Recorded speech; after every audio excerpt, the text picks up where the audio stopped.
السلام علیکم پیارے حضور. السلام.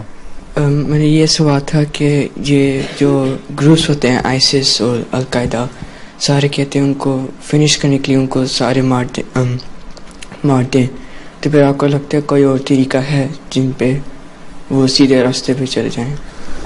دیکھو جو سارے گروپ ہیں ان کا ہر آدمی جو ہے وہ ظالم تو نہیں ہے.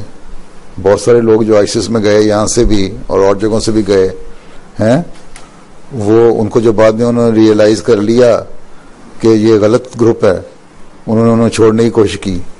اس لیے بعضوں کو آئسس والوں نے جب وہ چھوڑ کے چھپ کے باہر نکلنے کی کوشش کر رہے تھے بارڈر کراس کر رہے تھے تو انہوں نے بارڈر پہ روک کے ان کو گولی مار کے مار دیا.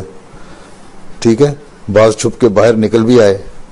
تو سارے غلط نہیں ہوتے, ان کو ریئلائز کر جو کہ ہم غلطی ہیں تو اصلاح ہو جاتی ہے, اور اصلاح ہو سکتی ہے ساروں کی ہو سکتی ہے.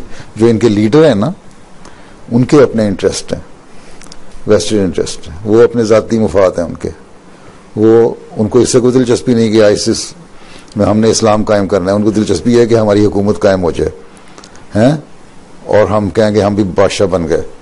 ٹھیک, ان کو مارنا چاہیے. اس لیے میں کہتا ہوں ان کو پکڑو اور ان کا طریقہ اختیار کرو صحیح بجائے مارنے کے.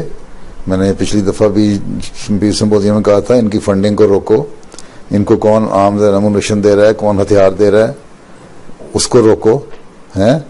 جب ان کی فنڈنگ کو روک دو گے, اس کو روک دو گے اور ان پہ اور دوسری سینکشن لگا دو گے تو جو شریف لوگ ہیں وہ آپ ہی آہستہ آہستہ نیچے بیٹھ جائیں گے اور جو لیڈر ہو جائیں ختم ہو جائیں گے.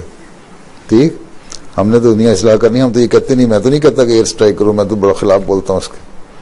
ٹھیک, ہاں جو ظلم کر رہا ہے اس کے خلاف اسلام نے جنگ کرنے کا کہا ہے, اس سے جنگ کرو, لیکن معصوموں کو نہ مارو, بچوں کو نہ مارو, عورتوں کو نہ مارو.